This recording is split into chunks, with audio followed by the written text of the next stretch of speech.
Scalpel. Forceps. Action. Action! Hello, ladies and gentlemen, and welcome to the operating room. This is Cinema Surgeons. Today's patient is... Rob Reiner's 1994 bomb, North. Let's make the incision.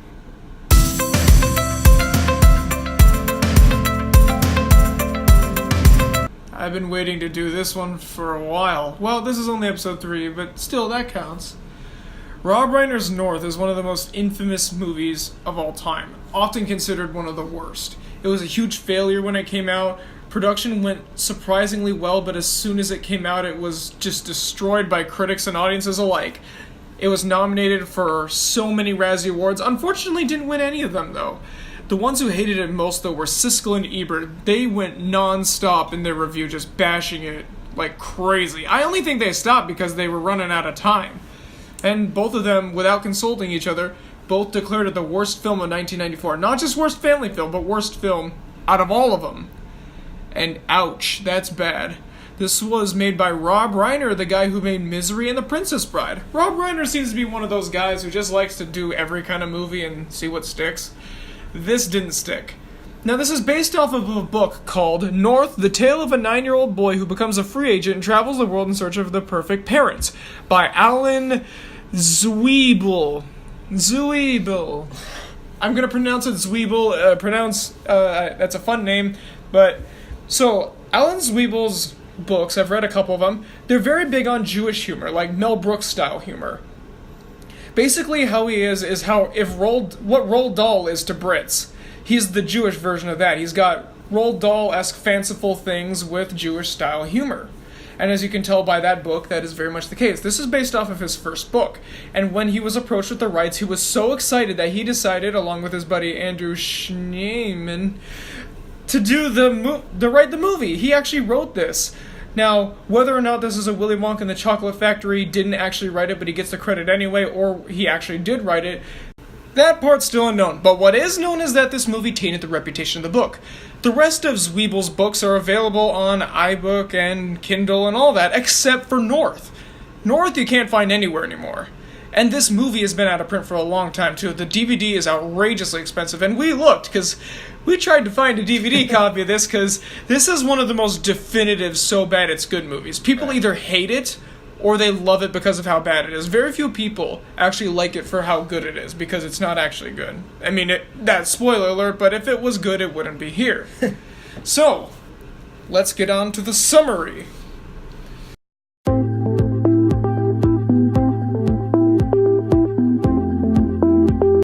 In the film North, the film opens to North, played by Elijah Wood, a young Elijah Wood. Who looks exactly the same as he does when he's older. It's true.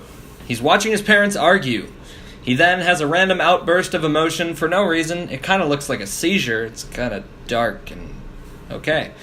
North then decides to go to his secret spot, which you think is going to be all mystical, but it's actually in a showroom in the mall. Egotistical much? Huh? Yeah. Huh? So, he goes there and meets the Easter Bunny. I'm sorry, he's played by Bruce Willis. He's just dressed as the Easter Bunny. So North opens up to the Easter Bunny, aka Bruce Willis, and he tells him how his parents don't appreciate him. Then North decides he needs to get out of the house. So he gives them one last chance by calling his dad at work, but his dad, being a good employee, tells him that he'll talk to him when he gets home. So North decides that's when he needs to emancipate himself. News spreads fast thanks to another student, kind of his friend, named Winchell. That's a name. North then goes to court against his parents, and they have been just, basically terrified. Comatose. Yeah, they're in some sort of coma. So he wins, and the judge deems that North needs to find a family by Labor Day, and I believe the in-movie timeline is about a couple months. North then travels to Texas, his first location, to meet his first set of parents. He sees Bruce Willis again, for some reason, and the Texan parents seem really nice, but then he realizes that they used to have another son that they're trying to replace. And they want him to become hugely overweight. There's this big song and dance number to the theme of Bonanza, and that's the only one in the film. It comes out of nowhere, and the thing is, it's hilarious, but what does it have to do with anything? North knows those aren't the parents for him, so then he goes to Hawaii to see his second set of parents, who are just some racist stereotypes of Polynesian culture, unfortunately, and they're not even played by Polynesians. No, they're played by Chinese people. Also, this is what you're going to find out is the biggest problem with North. It's racial insensitivity.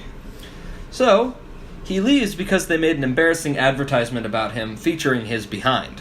Not before hearing one of the most despicable jokes uttered by humanity. When asked if they have another son, the governor, because he's the governor of Hawaii, says, "North Hawaii is a lush and fertile land. In fact, there is only one barren area on all of our islands. Unfortunately, it's my wife." Oh. I mean, it's kind of funny, but for reasons that, like, it's also not funny. Yeah, a little distasteful, that one. So he sees Bruce Willis again, they talk for a little bit, and then he knows that Hawaiian family isn't the one for him. So he travels to Alaska! More racism, yay! Did I mention that every house is an igloo? So... That the mom is Kathy Bates with orange face. Oh gosh. So he goes to this Eskimo family, because that's who lives in Alaska. And no one except for Eskimos live there for some reason. Oh, and by the way, they send the grandpa away on an iceberg. You know, like back in the Middle Ages? Anyway, North is like, this is pretty spooky, so he heads out. He goes to Pennsylvania, and there's some Amish parents, and he immediately turns around. He then goes to China. They want to cut his hair, so he leaves. He goes to Africa, and he thinks that he won't get much homework done, so he leaves. Because women don't wear tops. He goes to France, and all they do is watch TV. And with Jerry Lewis, and everyone smokes, has wine, wears berets. And it's that kind of movie. He leaves. Then he goes back to the States, to New York, to a stereotypical American family with a picket fence and everything. Cut back to North's home state, where his parents have finally awoken from the coma they fell into. Cut back to North in New York, where they're playing football and eating a picnic. Cut back to North's parents, where they're sad and recording their wish to have North come back. And the villain of the film, Winchill, that's right, that kid that was kind of North's friend, is the villain, and he manipulates the tape. Along with his lawyer for some reason. We'll get to that later. Cut back to North and the New York family, but North seems sad. Just then he receives the message from his parents. But the footage has been edited to make it look like they didn't love him. North doesn't feel right about it, but he says that he'll live with the New York parents. But then he immediately decides that he doesn't want to anymore. Then he just decides to disappear and goes into the seedy underbelly of New York. Winchill suggests that they should murder North. That's right. North then goes on the run to get away from an assassin that Winchill sent after him.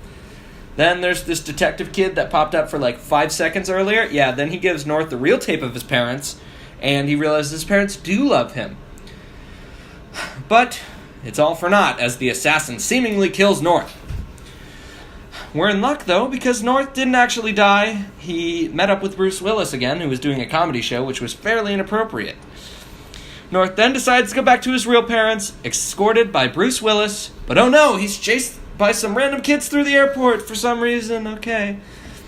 He escapes the airport and is transported by the FedEx driver, Deus Ex Machina. I mean Bruce Willis. Not product placement at all. But the plot thickens as Winchill discovers that North is still alive, and he ambushes North at his house. North runs to his secret spot as fast as he can, because that's where his parents are, but he only has 10 minutes to get there. By the way, so much for a secret spot if everybody knows about it. Yep. He makes it to his parents, but at the last second, he's shot in the back by the assassin. It was all a dream. We're 2 for 1 on the show right now. Thank you, Batman Forever, for not having half of your story be a dream. So he rushes home, and he's happy with his family in the end. This is terminal. There's no getting around it. Right. This thing needs to get into the operating room stat, or it's dead.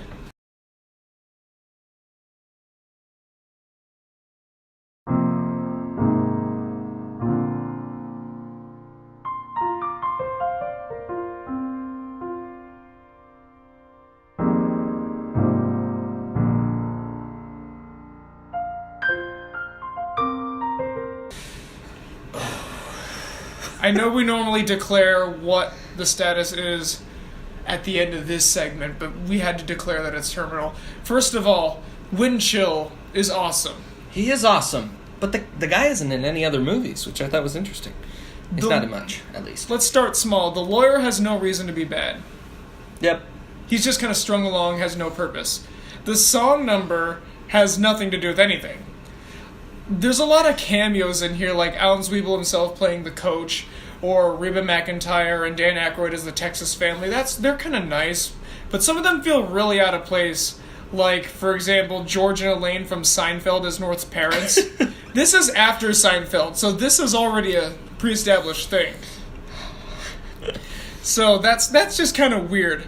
But now let's get on to the two major issues. First of all, the ethnic stereotyping. Oh my goodness.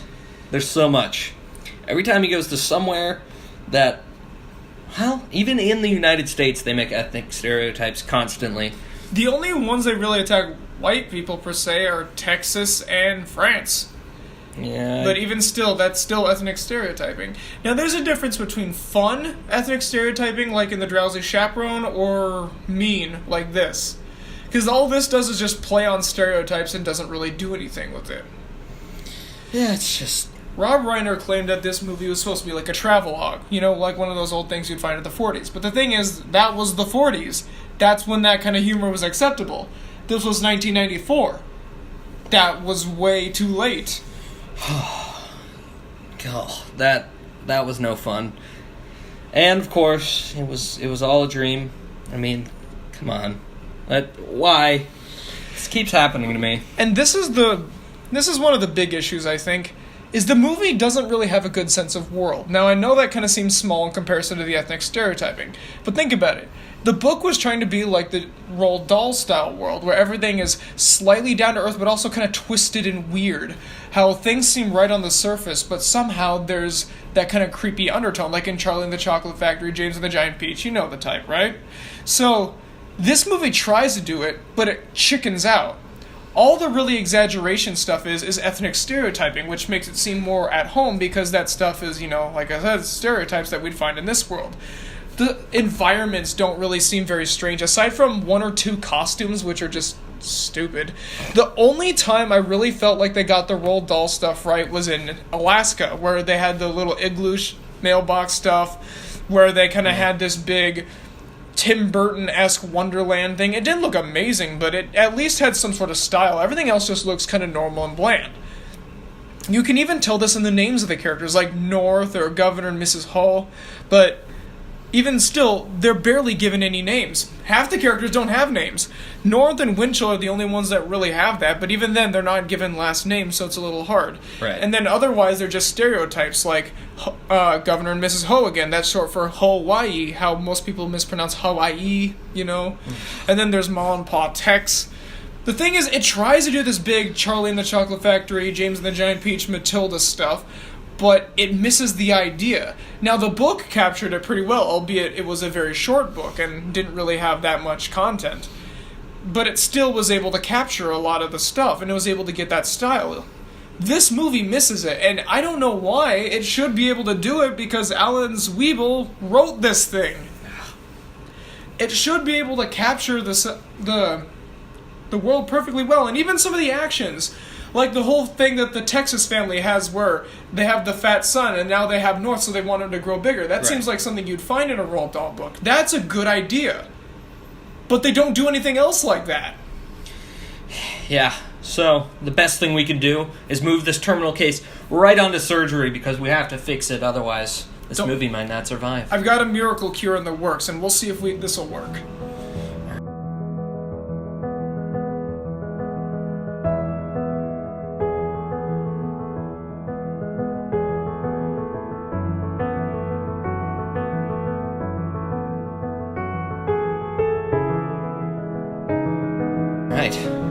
Okay, so let's go over some general points on what we need to fix this.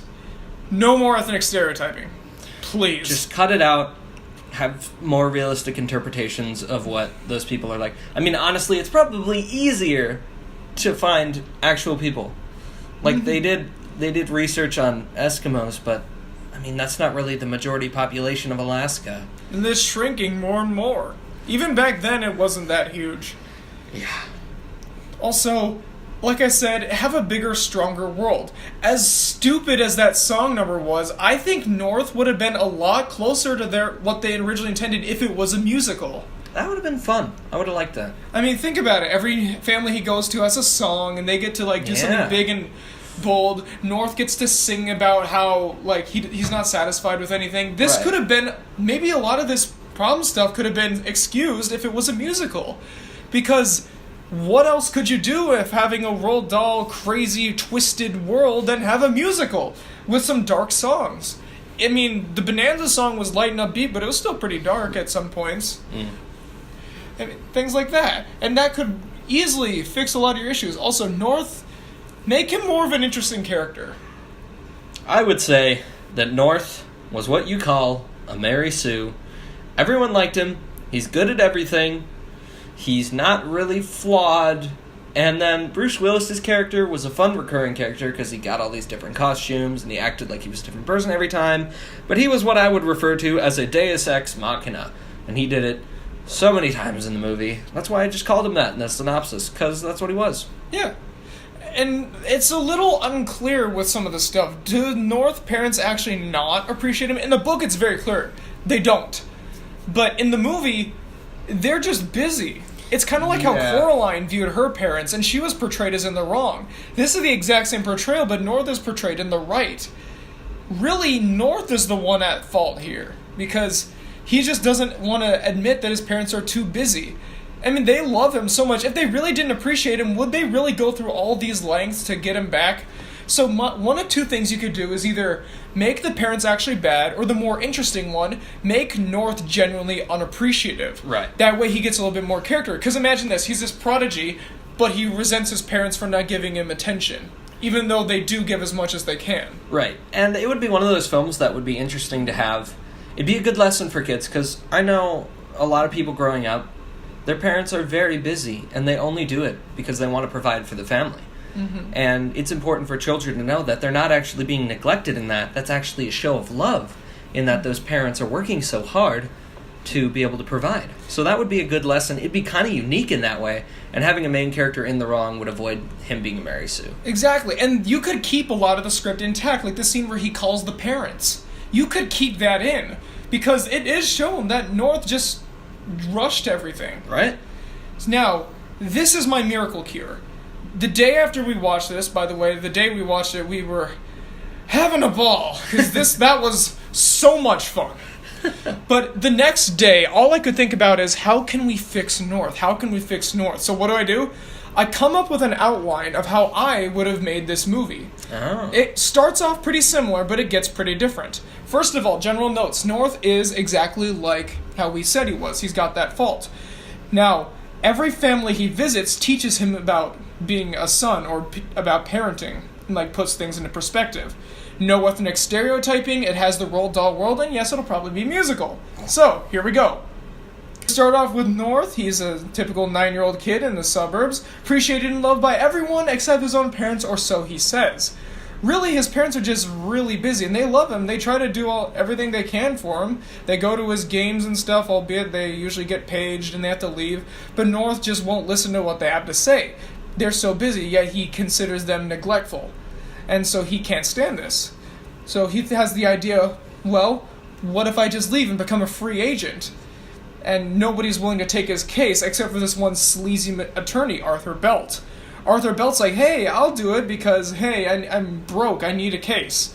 And he doesn't really think this is going to do anything, he just wants to get some kind of headline because this is such a stupid thing. However, it actually gets a lot of ground. And then North decides to give his parents one last chance. He calls them, they turn him down because they're busy at work, and then he accepts this as, okay, they shot me down. So then they go to court, the same thing happens, North is free, the ruling happens where he's allowed to go around and find parents. Now, removing the time limit, because that contributes to nothing in this version. The climax is entirely different. So, as soon as the ruling happens and North is on his own, Arthur Belt gets all these new letters coming in from North, and all these prospective parents want to adopt him. So North looks through them all and he finds a family. So he goes to Texas where he meets the wealthy Hiram and Luann Biggs, Biggs. See? It's funny because of what's going to happen. The Biggs are overly affectionate to North and they take a liking to him a little too quickly. However, they very quickly treat him like one of their own, and while North is a little off-put because of how fast this is, he's still liking it pretty well. And then he meets the Bruce Willis character. And he's like, hey, you're a farmhand, that's kind of cool. Now, notice how he only met him now. Right. They took out the part earlier. You'll see why. So, just like in the regular version, these only this portrayal is a lot less stereotypical. They try to fatten him up, and they talk about their son, Buck, who died in a stampede, and they want to get North fatter and fatter so he can be just like their son. And then they have that song, and then the farmhand comes out to talk to North, and then they talk about what's going on there. And then North realizes that a good parent is a parent who will love their son or daughter for who they are, not for somebody else or who they want them to be. Because all the parents in the neighborhood talk about how they want their kids to be more like North, but never have North's parents ever talked about how they would want North to be more like someone else. They love North dearly. However, North is just still so obsessed with finding a new family that he decides to ditch the Texan family, the Biggs, and move on. So he goes to California, not Hawaii, because from this point on, the movie is very, very different. North goes to California and meets Ignatius Glitz and his wife Marvelda Glitz. The former is the governor of the state, and the latter is a huge movie actress. They take North on all their adventures with going in their governor meetings, acting on movie sets, paparazzi stuff, all that kind of stuff. North is getting all this attention, and it is going very well. However, when time comes for him to go to sleep, it finds out that he has to live in kind of a shed-type house. I mean, it's kind of nice, it's pretty good, but he also finds out he's not allowed in the house, and he's actually treated more like a dog than he is a son. Ooh. Turns out, Ignatius and Marvelda Glitz only really got North to show him around. Like, oh, look, we have a son, huh? Look at us, we're so compassionate.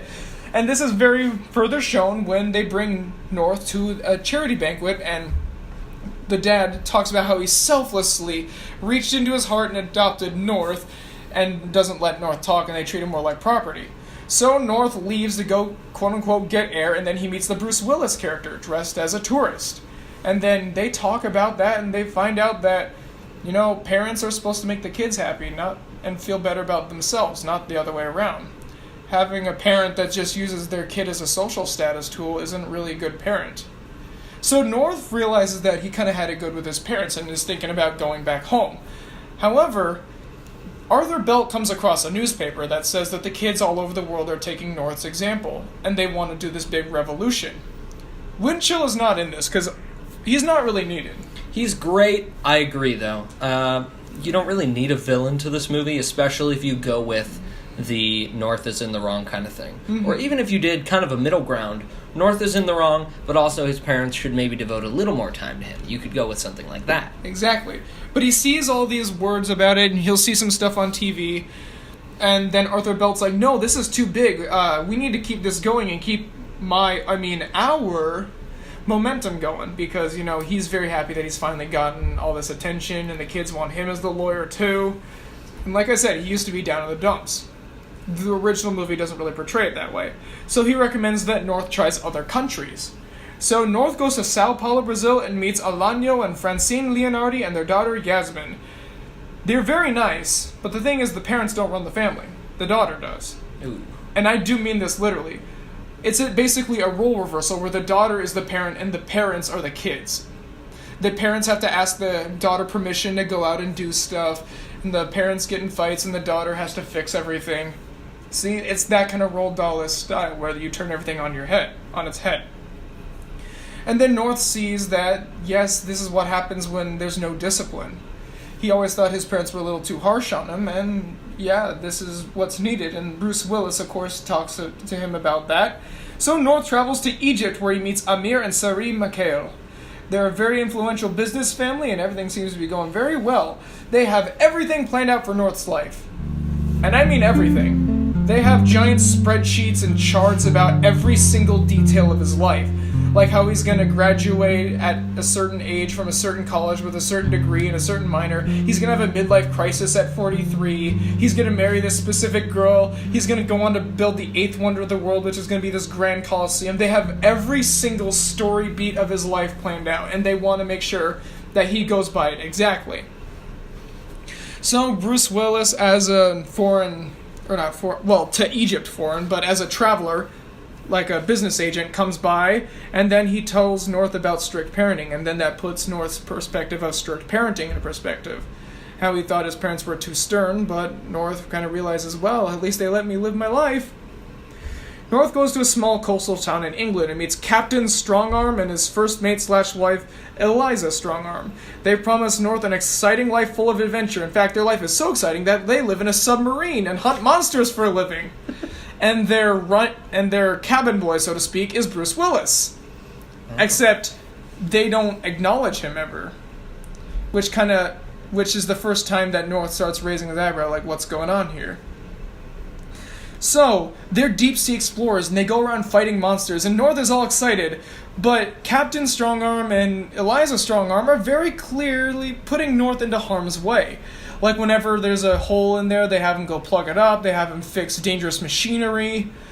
They didn't really want North for a son, they wanted him just for another hand of hire, because nobody else would join them because they have a reputation for being insane.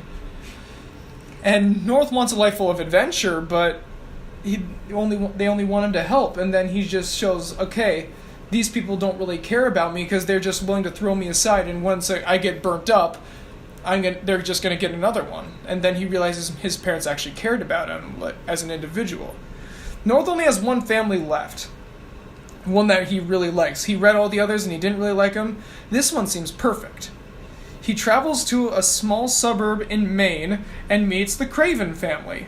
The parents, Grover and Blanche, take North in as one of their own right away, and they have 2 kids already, Sydney and Louisa.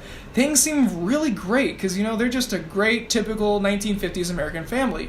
And then as the big kid political movement is going on, they're waiting for North to make his answer. North makes his final statement that he's going to stay with the Cravens. Everything seems fine. Now the kids have all that hope that they want of going back and doing everything they want, running their parents, and North's parents are mortified. But the parents are the only ones that are mortified, as North finally finds out that this was a bad choice. As soon as he signs over the papers, the Cravens turn evil. Specifically, the parents. Dun, dun, dun. They feed him disgusting, horrible slop like cream of mealworm. They have him do unbearable, back-breaking labor like painting the inside of the gutters, cleaning out after all the rats that they have in the house. They're basically just like Addams Family with evil intentions. So North wants to go back to his home, but he can't because he's actually belongs to the Cravens now. So the Bruce Willis character talks to him about, like, well, you need to look at people's character rather than how they appear at first. And then North finally realizes everything that has happened. His parents were just really busy and they did care about him a lot. And he never really looked at their intentions. While the Cravens acted like they cared about North, but they really just used him like this, as a lightning rod for abuse. And he tells them that he wants to go back to his family, but they won't let him leave. And then, of course, the media is extremely covering, oh, North, he's a success. Everything was so great. But then North one night decides he can't take it, so he decides to break free. And the kids try to keep his secret, but then the Cravens find out about that, and they get it out from the kids. And then they turn to the kids around the world and say, he's trying to ruin the system you have going. So they're trying to play this kid movement against North. So now North is racing back home to find his parents again, while all these kids are trying to stop him. Eventually, he gets back home and apologizes to his parents. And then, like as Matt said, they also said that they're going to try to be a little less busy. And the Bruce Willis character is the one who escorts him home. However, he was right behind North when he was talking to the parents, but they can't see him. And then we find out that Bruce Willis is actually North's conscience, although it's never outright stated. And then it ends with the whole kid movement now finally dying down after North makes a speech, and then the Craven parents get arrested because of all the terrible things they did. Now Sydney and Louisa are free agents, and now they're free to roam around the world and find new parents. And that's where our story ends. One day of thinking, and the movie is already better. seriously though, would that make a better movie than this one? Yeah, I would say so. See, there's a lot of potential North could have had. It just didn't realize it. Right. I think North had a lot of potential and it had a lot of learning points. You could, like you did in that script, you could put a learning point in each parent, and you could have North be at fault, and you could have the parents be at fault. It's just simple rewrites. I mean, the racial stereotypes really aren't that hard to take out of the movie.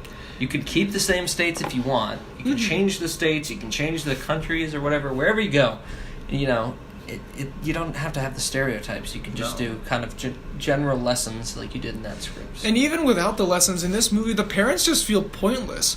The only ones that really leave an impact are the Tex family because of their song, and I guess the Hawaiian family because we get the most screen time with them. Right. The Alaska family, North is with them for like 5 minutes. I barely remember the Amish thing. And then the other three are barely in it. They're in it for like 20 seconds. They're not enough of an impact. And also this whole thing is about North going around looking for new parents, but that only takes up about 25 minutes of the movie. Right. This is a short movie. And with a movie like this, you could really use a longer running time. Maybe show more families or have more time developed with the families we already have to make them leave an impact. Teach lessons. Have it be a musical. Right. You don't have to make this an hour and 12-minute movie. You could really stretch it out. You could develop North's actual biological parents better as well. Yeah. They barely got any screen time. I know for a fact that this $40 million budget, most of it was spent on the guest stars like Reba McEntire, Dan Aykroyd, Julia Louis-Dreyfus, Jason Alexander, Elijah Wood. Let's see, what's his name? Guy from The Critic. What's his name? John Lovitz. John Lovitz, all those people. All these, Kathy Bates, Abe Vigoda, John Ritter. They're great actors, but you don't need all of them here. Have one or two stars to draw people in and then use the rest of your budget to make a better movie. Yeah. There's so many things North could have done better, and why am I getting so passionate about a stupid Rob Reiner movie? As we said, this was nominated for multiple Razzie Awards, including Worst Actor, Worst Supporting Actor, Worst Supporting Actress, Worst Screenplay, Worst Director, and of course, Worst Picture. Nominated for all of them, but never won. Right. So, as we've discussed, this movie has a lot of room for improvement, and I think, fortunately, since we are pretty good cinema surgeons, we were able to fix the terminal case. And maybe even make it a little bit better off than it was before it came. So, let's send it back home to that Rob Reiner family where nobody fits in because nobody is like anybody else. We stitched it up, sent it back to the oddball family it has, and hope it has a good time there. Just like I hope you guys all have a good day. Yeah. What do you guys think of our North idea? Do you think that's a better idea? What do you think? Have you seen North? How hilarious is it? Because as much as we railed on it here, this really is a so bad it's good movie. But just because it's so bad it's good doesn't make it good. By any means. Right. So, we will see you guys next time on Cinema Surgeons, where we'll make another incision. Don't put too much duct tape up your nose. It gets really hard and painful to remove it.